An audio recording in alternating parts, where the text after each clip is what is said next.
아까 처음에 5개 말씀하셨거든요. 네네. 자, 그 남은 2개도 마저 설명해 주세요. 네. 방과후 학교, 그 아. 교과목과 관련된 방과후 학교가 네. 개설이 되어 있는 학교인지 네. 그걸 좀 보시면 좋을 것 같습니다. 사교육을 이용하지 않더라도 교과목에서의 어떤 부족한 그러한 내용들을 해결할 수 있다면 좋을 것 같고요. 아, 맞아요. 그러니까 말씀드리니까 생각나는데 어떤 친구가 요즘에 그 고등학교를 떨어지는 학생들이 별로 없어요. 네. 올해 기사 중에 작년인가요? 어쨌든 서울 올해인가? 올해 그렇게 될 것이단지 기억이 잘 안 나는데 서울도 뭐 100% 네. 합격이다. 뭐 이런 얘기가 나와서 기초학력이 좀 부족한데도 불구하고 고등학교에 진학을 하면 학생들이 어려움을 겪지 않습니까? 네. 근데 방과후 학교를 학교에서 레벨별로 수업을 해주셔가지고 기초 연산 해주고 뭐 기초 영문법 해주고 이런 학교들도 있더라고요.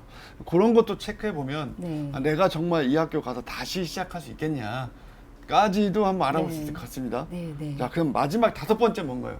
동아리 현황을 좀 보면 좋을 것 같습니다. 그래서 좀 동아리가 활성화되어 있는 학교들이 있거든요. 그러면 아무래도 그러한 기록들이 좀 많이 되고 또 그 선배들이 하는 그러한 활동들에 대한 그런 기록들이 있어서 내가 이제 그 학교에 입학했을 때 같이 어떤 시너지를 더 낼 수 있는 그러한 여지가 있기 때문에 동아리 현황도 보면 좋을 그렇죠. 것 같습니다. 그러니까 일단 동아리 개수가 많으면 일단 좋은 거겠네요.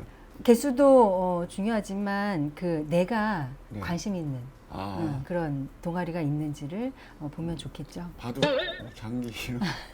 저 예전에 그런 친구 봤거든요. 자기 네. 뭐 바둑 동아리를 들어가려고 했는데 퇴부가 됐다. 아, 그걸 보고 진학을 했는데 네. 동아리가 없어진 거예요.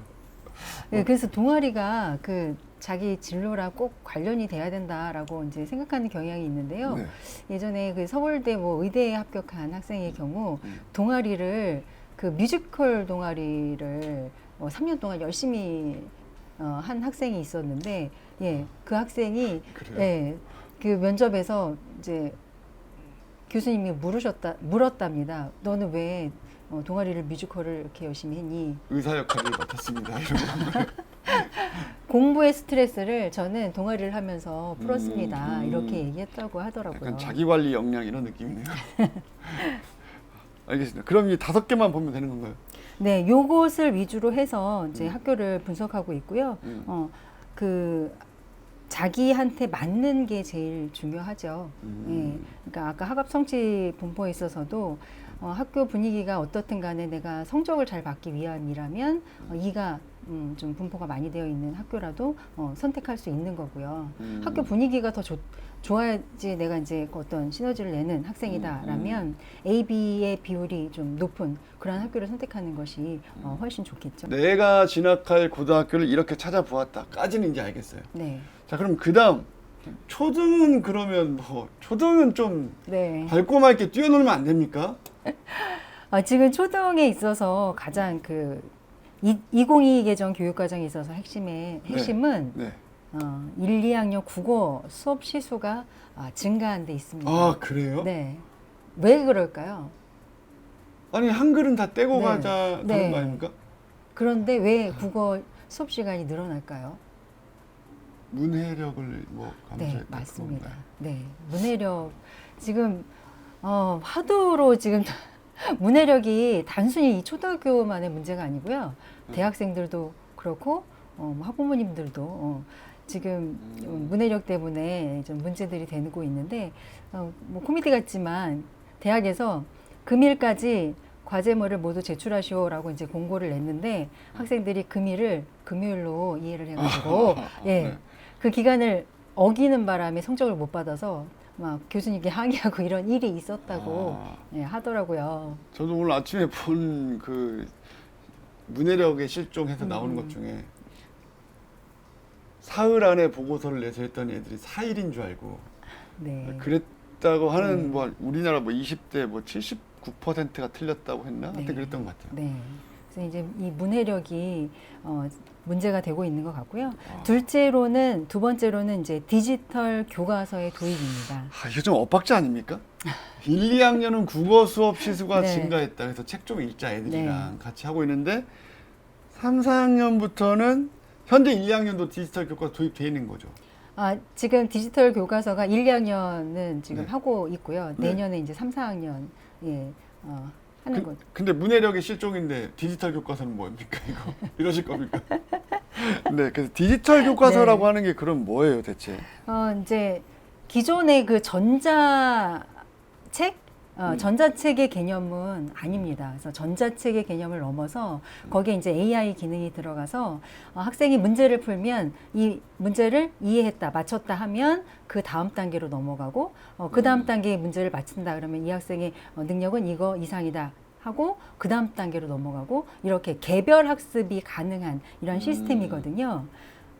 그래서 이 디지털 교과서가 지금 도입된다 그러니까 학부모님들 걱정이 이만저만이 아니십니다. 디지털 교과서가 우리 네. 단순히 그냥 부모님들의 그 걱정만 있는 것이 아니라 학교 현장에서도 사실은 걱정을 많이 합니다.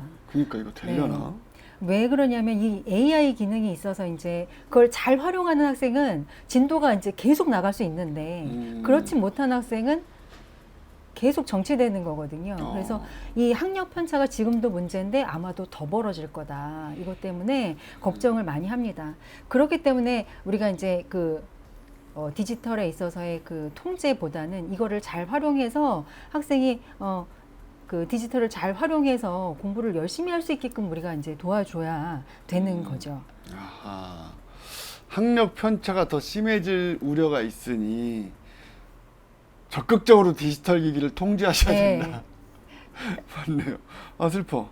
근데 부모는 어떤 역할을 하면 좀 그래도 좀 더 나은 방향으로 이끌 수 있을까요? 어렵네요. 그러니까 이제 디지털 교과서가 이제 생기고 디지털에 오픈이 되는 이러한 시대가 되니까 우선 우리 아이가 무엇이든지 궁금해하는 이러한 아이가 되게끔 만드는 게 우리 부모님들의 역할이 될 것 같아요.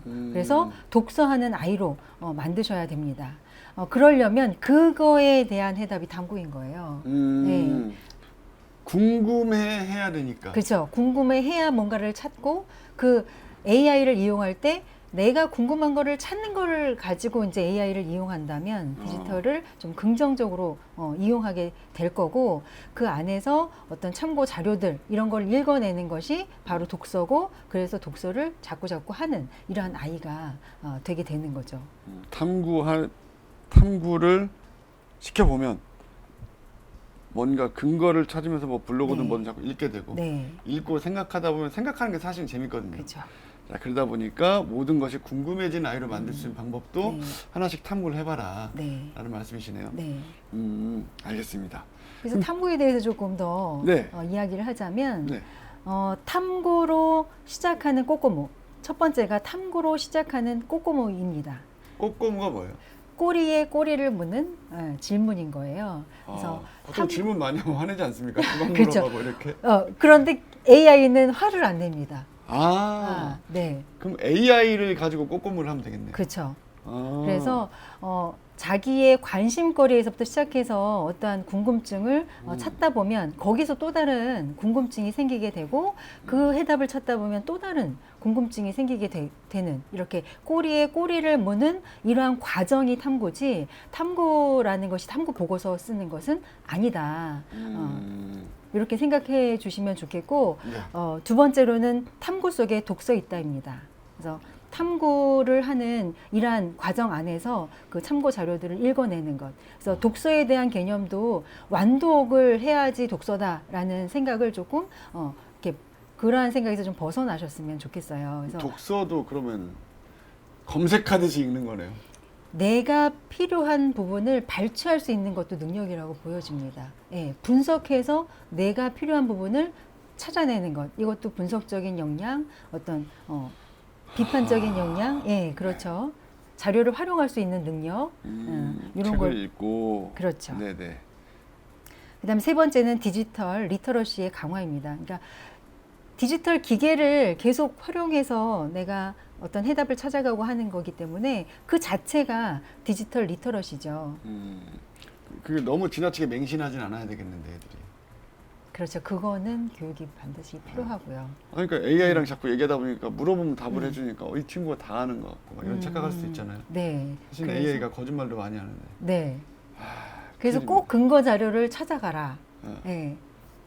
뭐 물어봅니다. 토끼가 달에 가는 방법을 알려줘. 그럼 네 가능합니다. 막 이렇게 바로 나와버리니까 네, 얘네들이 네. 안 된다고 하는 게 없어요. 예스맨입니다. 예스맨.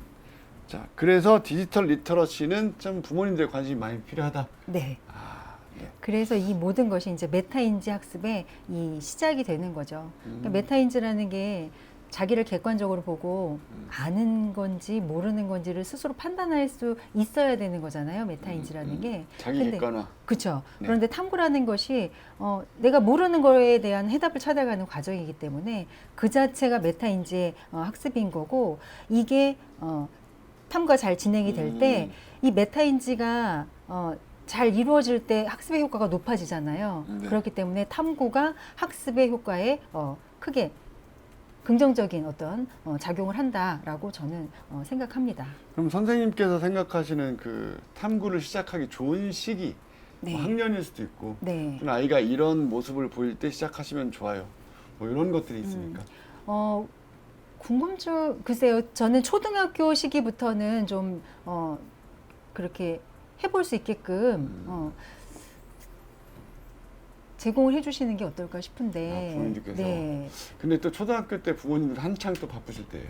좀 슬프죠. 네, 그렇긴 하죠. 네네. 그러니까 그 생활 그 습관 있잖아요. 그거를 같이 병행해서 네, 같이 지도가 들어가셔야 이제 중학교 가서도 그 다른 쪽으로 활용하기보다는 좀 긍정적으로 다른 활용할 쪽으로 수 있게. 악용. 네, 제대로 활용. 네, 그렇죠. 아. 그래서 그 디지털 윤리 있잖아요. 네. 그런 것들도 좀 교육을 좀 해주시고 초등 시기에 그 다음에 이런 디지털 리터러시도 아예 초등 시기부터 좀 그렇게 접하게 해주셔서 우선 바르게 사용하는 것을 가르쳐 주시는 게 필요할 것 같습니다. 네. 자, 오늘 즐거우셨나요?